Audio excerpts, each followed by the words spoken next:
पुराने समय की बात है। नगर में रहने वाला सवल नाम का एक लड़का अपनी जिंदगी से बहुत निराश था। उसकी निराशा का कारण यह था कि अब वह कुछ भी नहीं कर रहा था। उसके माँ बाप उसे ताने मारते कि तेरे सारे मित्र कुछ ना कुछ कर रहे हैं, लेकिन तू अभी भी घर में बैठा हुआ है।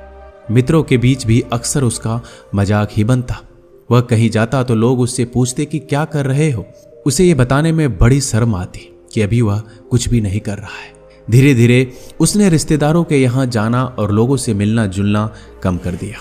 वह ज्यादातर समय अपने घर में ही बैठा रहता। वह अकेले में रोता, भगवान को कोसता और अपनी किस्मत को दोष देता। अब उसे अपनी जिंदगी बोझ सी लगने लगी थी। कभी कभी वह सोचता कि जब वो कुछ करने के लायक ही नहीं है तो फिर उसे जिंदा रहने का क्या फायदा, उसे तो मर जाना चाहिए। एक दिन वह अपने नगर की एक सड़क से गुजर रहा था। तभी उसने देखा कि एक गुरु दुख के ऊपर प्रवचन दे रहे हैं। वह भी उस भीड़ में जाकर बैठ गया और गुरु के प्रवचन सुनने लगा। गुरु बोल रहे थे, दुख एक गुरु की भांति होता है जो हमें जीवन की सच्चाई दिखाता है और हमें सही से जीवन जीने का तरीका सिखाता है। आप चाहे तो अपने दुख रूपी गुरु से जीवन जीना भी सीख सकते हैं और चाहे तो उस दुख में डूबकर बैठकर रो भी सकते हैं। सवल भी गुरु की ये सारी बातें ध्यान से सुन रहा था, लेकिन उसे गुरु की ये बातें सही नहीं लगी। उसने खड़े होकर कहा, दुख कुछ भी सिखाकर नहीं जाता, सिर्फ पीड़ा देकर जाता है। दुख की पीड़ा अनंत होती है। ऐसा लगता है इसके बाद कुछ भी नहीं होने वाला, कुछ भी नहीं मिलने वाला। मृत्यु भी उसके सामने छोटी लगने लगती है। गुरु ने कहा, आखिर क्या दुख है तुम्हें? सवल ने अपना सारा दुख गुरु के समक्ष कह सुनाया और पूछा, क्या आपके पास मेरे इस दुख का कोई समाधान है? यह सुनकर गुरु मुस्कुराए और बोले, जिस दिन तुम्हारे जीवन में सच्चा दुख आएगा उस दिन मेरे पास आना, मैं तुम्हारे दुख का समाधान अवश्य करूंगा। इतना कहकर गुरु वहां से चले गए। सवल ने सोचा, क्या मेरा दुख सच्चा नहीं है? क्या जिस दुख से मैं गुजर रहा हूं वह झूठा है? कोई भी मेरे दुख को नहीं समझता। जब माँ बाप ही नहीं समझ पाए तो गुरु क्या समझेंगे? अपने दुखों से परेशान होकर सवल ने एक निर्णय लिया कि अब वह कुछ करके दिखाएगा। उसने एक छोटा सा व्यापार शुरू किया, लेकिन उसमें सफलता नहीं मिल रही थी। लेकिन उसके घरवाले खुश थे कि वह कुछ तो प्रयास कर रहा है। वह अपने व्यापार में जुटा रहा और धीरे धीरे सफलता भी मिलने लगी। फिर उसने रफ्तार पकड़ ली। सिर्फ 3 साल के अंदर ही वह एक बड़ा व्यापारी बन गया। अब सवल के चारों तरफ ऐसे बहुत से लोग थे जो उसकी चिंता करते थे, उसे पसंद करते थे, उसके काम की प्रशंसा करते थे। अब उसके घरवाले भी उसकी प्रशंसा करते थकते नहीं थे। दिन प्रतिदिन उसके मित्रों की संख्या बढ़ती जा रही थी। अब वो अपनी जिंदगी से बहुत खुश था। उसके कुछ मित्रों ने उसे सलाह दी कि जब तुम बड़े व्यापारी बनकर इतना खुश हो तो सोचो, अगर तुम इस नगर के, इस राज्य के सबसे बड़े व्यापारी बन जाओगे तो तुम्हारे पास कितना सुख होगा, कितने लोग तुमसे जुड़ना चाहेंगे, तुम्हारा कितना यश फैलेगा। स्वयं राजा भी तुमसे मित्रता करना चाहेंगे और जरूरत पड़ने पर तुमसे ही धन उधार लेंगे। मित्रों की यह बात सवल के मन में घर कर गई। अब उसने और भी धन कमाने का प्रयास शुरू कर दिया, लेकिन उसे यह सब अब जल्दी चाहिए था। वह सब कुछ प्राप्त करने में अपना ज्यादा समय बर्बाद नहीं करना चाहता था, इसलिए उसने ऐसे भी कार्य करने शुरू कर दिए जो उचित नहीं थे। उसने बड़ी मात्रा में अपने मित्रों से उधार लेना शुरू कर दिया। ज्यादा मुनाफा कमाने के लालच में अपने सामान में मिलावट करने लगा। उसने दूसरे व्यापारियों के खिलाफ षड्यंत्र भी रचे। उसने डराया, धमकाया। जैसा जैसा उसका मित्र कहते गए वही करता गया। वह इन तरीकों से ज्यादा धन तो कमा रहा था, लेकिन अब उसके जीवन में सुकून नहीं था। उसके मन की शांति गायब हो गई थी। उसे रातों में नींद नहीं आती थी। वह किसी उधेड़ बुन में लगा रहता था। सुख साधन की सारी वस्तुएं होने के बाद भी उसे किसी में सुख नहीं मिल रहा था। एक दिन सबल अपनी बग्गी में सवार होकर कहीं जा रहा था। तभी रास्ते में उसे गुरु का आश्रम दिखा। वह रुक गया। वह गुरु के पास जाकर बोला, गुरुदेव, आपने कहा था जब तुम्हारे जीवन में सच्चा दुख आए तब मेरे पास आना। मैं अब बहुत ही दुखी हूं। मेरे रातों की नींद गायब हो गई है। मुझे कहीं सुकून नहीं मिल रहा। इस तरीके से सबल ने अपनी सारी समस्या गुरु के सामने कह सुनाई। गुरु ने कहा, जब तुम मुझसे पहली बार मिले थे तब भी तुम किसी दुख में थे। तुमने उस दुख से क्या सीखा? सबल ने कहा, मैंने सीखा कि सिर्फ सोचने और चिंता करने से कुछ नहीं होता। अपनी सोच को सच करने के लिए कर्म करना पड़ता है, और सिर्फ कर्म करने से भी कुछ नहीं होता। अपने कर्म को अंतिम पड़ाव तक ले जाना भी आवश्यक होता है। चाहे रास्ते में कितनी मुश्किलें आए, मन कितना ही निराश हो, कितना ही लगे कि अब आगे कुछ नहीं होने वाला है, तब भी ये मानकर चलो कि मैं जो कर रहा हूं उसमें मैं अवश्य सफल हूंगा। लोग सिर्फ सफल व्यक्ति को सम्मान देते हैं, फिर चाहे कोई कितना अच्छा क्यों ना हो, वह लोगों की नजरों में बोझ ही होता है। यह सब सुनकर गुरु मुस्कुराए और बोले, यह असली दुख नहीं है। जब तुम्हारे जीवन में असली दुख आए तब मेरे पास आना, मैं उसका समाधान अवश्य करूंगा। सवल ने जाते समय गुरु को सोने के सिक्कों से भरा एक घड़ा भेंट किया। घड़ा देखकर गुरु ने कहा, यह मेरे किसी काम का नहीं, इसे उस पेड़ के नीचे गड्ढा खोद कर दफना दो। सवल ने गुरु के कहे अनुसार घड़े को पेड़ के नीचे दफना दिया और वहां से चला गया। कुछ दिनों तक व्यापार अच्छी तरक्की कर रहा था, लेकिन गलत व्यापार की वजह से धीरे धीरे उस व्यापार में घाटा होने लगा। उसकी सारी धन संपदा धीरे धीरे खत्म होने लगी और एक दिन ऐसा आया जब उसके पास कुछ भी नहीं बचा और वह कर्जे से लद चुका था। लेकिन वह निश्चित था, क्योंकि उसने सारा कर्ज अपने मित्रों से ही लिया था। वो सोचता था कि उसके मित्र बुरे समय में उसका साथ देंगे, लेकिन ऐसा कुछ भी नहीं हुआ।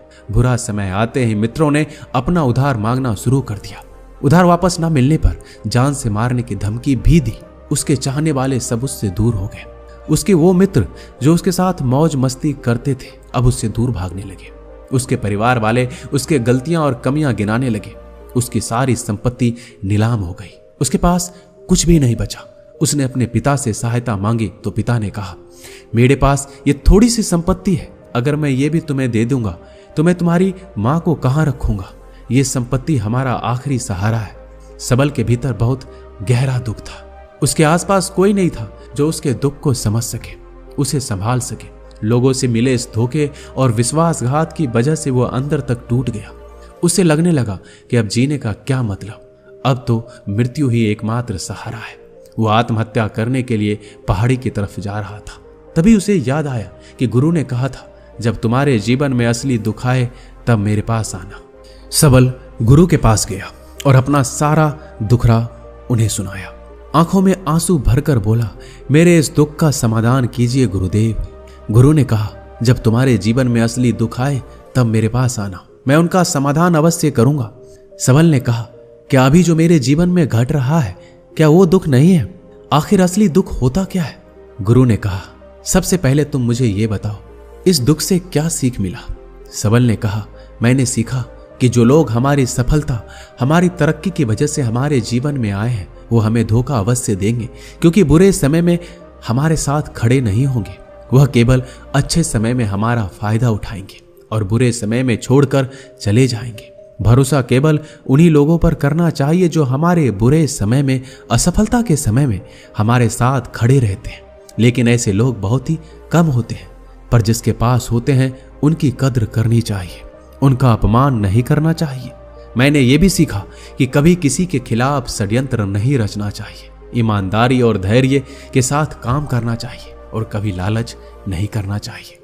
अपना सारा दुख और अनुभव बताने के बाद सबल आंखों में आंसू भरकर गुरु के सामने बैठा रहा। थोड़ी देर बाद गुरु उठे और उस पेड़ के नीचे गड्ढा खोदकर वह घड़ा बाहर निकाला जो सोने के सिक्कों से भरा हुआ था और उसे सबल को दे दिया और कहा, तुम्हारे जीवन में असली दुख आए तब मेरे पास आना। सबल ने गुरु को धन्यवाद दिया और प्रणाम कर वहां से चला गया। उसने उस धन से एक छोटा व्यापार शुरू किया। अब वह एक छोटा व्यापारी बनकर खुश था। अपनी पूरी लगन और ईमानदारी से व्यापार किया। देखते ही देखते वो फिर अपने नगर का एक बड़ा व्यापारी बन गया। उसका जीवन खुशियों और सुविधाओं से भर गया। लेकिन कोई कितना भी अच्छा हो, कितना भी अच्छा काम करे, दान करे, पुण्य करे, लोगों की मदद करे, लेकिन जीवन में दुख तो आता ही है। तो सबल के जीवन में भी दुख आया। उसके माता पिता की मृत्यु के रूप में। वो दोनों एक ही दिन मृत्यु को प्राप्त हो गए। सबल अपने माता पिता से बहुत प्रेम करता था, इसलिए उसे उनकी मृत्यु से बहुत गहरा आघात पहुंचा। उन दोनों के पार्थिव शरीर को शमशान घाट ले गया। वहां उनकी अंतिम क्रिया की गई। वहां उसने अपने माता पिता के शरीर को जलते हुए देखा तो उसका मन बेचैन हो गया। उसके अंदर बहुत से प्रश्न उठने लगे। वह घर वापस आया तो अपने माता पिता के घर और संपत्ति को देखा जिसके लिए उसके माता पिता हमेशा लड़ते रहते थे। आज वो लावारिस पड़ी है। आज उसकी देखरेख करने के लिए उसके लिए लड़ने वाले इस दुनिया से चले गए। उसके पिता ने जो भी कमाया था, जो भी बनाया था, सब कुछ यहीं रह गया था। एक दिन पहले किसी से भी अपनी संपत्ति के लिए लड़ जाने वाले उसके पिता आज इस दुनिया से अलविदा हो गए थे। उसका मन इसी तरह के अनेक विचारों के भंवर में फंसा हुआ था। उसे अंदर से अकेलापन और डर महसूस हो रहा था। उसे कुछ खालीपन सा महसूस हो रहा था। उसे लग रहा था कुछ तो है जिसे वो समझ नहीं पा रहा। इसलिए वो गुरु के पास गया। उसे देखते ही गुरु ने कहा, क्या जीवन में कोई दुख है? तो सबल ने कहा, वैसे तो जीवन में कोई दुख नहीं है गुरुदेव, सब सुख है, सब अच्छा चल रहा है। लेकिन आज मेरे माता पिता की मृत्यु हो गई। इस घटना ने मेरे मन को बेचैन कर दिया है। गुरु ने कहा, इसमें दुखी होने वाली कौन सी बात है? एक दिन तो सभी के प्रियजनों को मरना ही है। हमेशा जीवित ना तो कोई रहा है ना कोई रहेगा। एक दिन तो तुम्हें मरना ही है। हो सकता है कल ही मर जाओ या आज भी मर सकते हो। सबल ने कहा, यह आप क्या कह रहे हैं गुरुदेव? मैं भी मर जाऊंगा, पर मैं तो अभी जवान हूं। गुरु ने कहा, इसी भ्रम में तो सभी जी रहे हैं कि मृत्यु दूसरों को आती है, बुढ़ापा दूसरों को आती है, लेकिन बूढ़ों के सामने ही जवान मर जाते हैं, बच्चे मर जाते हैं। मृत्यु का किसी उम्र से कोई संबंध नहीं, ये तो सबको अपना ग्रास बना लेती है। गुरु की ये बातें सबल के मन में घर कर गई। वो चुपचाप वहां से चला गया, लेकिन उसका मन अब भी बेचैन था, अब भी अशांत था। वह कुछ खालीपन सा महसूस कर रहा था। वह पूरे दिन अपने बारे में सोचता रहा कि वह इस दुनिया में क्यों आया है। क्या सिर्फ चीजों को उपयोग करना और मरना ही जीवन का लक्ष्य है? ऐसे बहुत से प्रश्न उसके मन में लगातार उठ रहे थे, लेकिन उसका उत्तर नहीं मिल पा रहा था। उसका दुख दिन प्रतिदिन बढ़ता जा रहा था। कुछ दिनों बाद वह फिर गुरु के पास पहुंचा और बोला, गुरुदेव, मैं बहुत दुखी हूं। मैं ये नहीं जान पा रहा हूं कि मैं कौन हूं, इस दुनिया में क्यों आया हूं। ये सुनकर गुरु मुस्कुराए और बोले, आज पहली बार तुम्हारे जीवन में सच्चा दुख पैदा हुआ है। वास्तव में यही वो दुख है जो दुख कहलाने के लायक है, कि हमें पता नहीं कि हम कौन हैं, क्यों आए हैं, क्या करना है, कैसे करना है। सबल ने कहा, गुरुदेव, मेरे इस दुख का समाधान कीजिए। गुरु ने कहा, हम सभी इंसान जीवन भर क्या इकट्ठा करते हैं? सबल ने कहा, हम सभी इंसान जीवन भर धन, संपत्ति, मान, सम्मान, परिवार, मित्र, शत्रु, पद, प्रतिष्ठा, यही इकट्ठा करते हैं। गुरु ने कहा, क्या इन इकट्ठा हुई सभी चीजों से एक भी चीज साथ ले जाया जा सकता है? सबल ने कहा, नहीं गुरुदेव, इनमें से कुछ भी साथ नहीं ले जाया जाता। मेरे माता पिता के साथ कुछ नहीं गया, सब कुछ यहीं छूट गया है, परिवार, संपत्ति, सब कुछ। तो गुरु ने कहा, अब मेरी बातों को ध्यान से सुनना। इस दुनिया में हमें जो इकट्ठा करना है वो हम इकट्ठा करते नहीं। चीजें जो हमारे सामने होती है लेकिन हम उन्हें देखने का प्रयास नहीं करते। इस दुनिया में हमें जिस चीज को इकट्ठा करना है वो हम खुद हैं।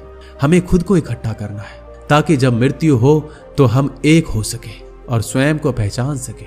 हम भीतर से बटे हुए हैं। हम बटे हुए हैं प्रेम में, नफरत में, क्रोध में, जलन में, धन में, संपत्ति में, पद में, प्रतिष्ठा में, मान में, पहचान में, धर्म में, जाति में। ऐसे ही सैकड़ों हजारों चीजों और वासनाओं से हम बटे हुए हैं। हम टुकड़ों में जीवन जी रहे हैं। इस बंटवारे की वजह से हमारी चेतना कभी एक नहीं हो पाती। हमारी चेतना बिखर गई है। इसलिए हमारे पास इतना भी समय नहीं है, इतना भी ऊर्जा नहीं है कि हम मुड़कर एक बार अपने भीतर देख सकें। वास्तव में जिस धन की कमी, सुविधाओं की कमी, मान सम्मान की कमी को लोग दुख समझते हैं और जीवन भर उसे दुख बोलकर रोते हैं, उनका समाधान खोजने का प्रयास करते हैं, उन्हें उनका समाधान कभी मिलेगा ही नहीं। क्योंकि जिन्हें लोग दुख कहते हैं वो असली दुख है ही नहीं। वो तो सिर्फ इंसान की चाहत है, उसकी इच्छा है जिसकी पूर्ति कभी नहीं की जा सकती। इसलिए यहाँ व्यक्ति को ऐसे दुखों का कभी समाधान मिलता ही नहीं। इसलिए इन सब के ऊपर अगर अपने दुखों का परम समाधान चाहिए तो सबसे पहले अपने आप को इकट्ठा करो। अपने ऊर्जा को इस संसार से वापस खींचो और एकत्रित करो। अपने ऊपर ध्यान दो, खुद पर ध्यान लगाओ। पहले अपने आप को पहचान लो, ऐसे ही बिखरते हुए मत चलो। सबल ने कहा, क्या गुरुदेव, हमें ये संसार छोड़ देना चाहिए? अपने सभी इच्छाओं को मार देना चाहिए? किसी से प्रेम नहीं करना चाहिए? धन संपत्ति इकट्ठा नहीं करना चाहिए? मान सम्मान की आशा छोड़ देनी चाहिए? गुरुदेव ने कहा, एक बिखरे हुए मनुष्य के अंदर से कामनाएं, इच्छाएं और वासनाएं ऐसे ही निकलती है जैसे पहाड़ से कोई पत्थर गिर रहा हो, जिस पर पहाड़ का कोई नियंत्रण नहीं है सिवाय देखने, परेशान होने और कुछ खोने के। इसी प्रकार एक बिखरे हुए मनुष्य की इच्छाएं अनियंत्रित और दुखदायी होती है। उसका अनियंत्रित मन कुछ भी इच्छाएं और कल्पनाएं करता रहता है और दुखी होता रहता है। लेकिन जब व्यक्ति एकत्रित हो जाता है तो वो जो भी करता है उसके नियंत्रण में करता है, तब इच्छाएं भी उसकी इच्छा से निकलती है।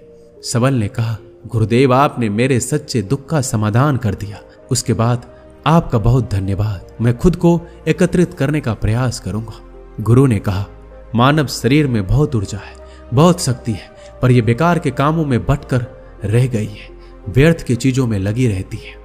यह ऐसा है कि जैसे एक अत्यंत शक्तिशाली मशीन किसी बच्चे के हाथ में दे दी गई हो और बिना सोचे समझे, बिना किसी नियंत्रण और जानकारी के बस इस शक्ति को कहीं भी बर्बाद कर रहा है। इसलिए अपनी चेतना की शक्ति पर ध्यान दो और इसे एकत्रित करो। सबल को अपने प्रश्नों का उत्तर मिल चुका था। उसने गुरु को धन्यवाद किया और चुपचाप वहां से चला गया। दोस्तों, इस वीडियो में बस इतना ही। मिलते हैं अगले वीडियो में। अपना ख्याल रखिएगा।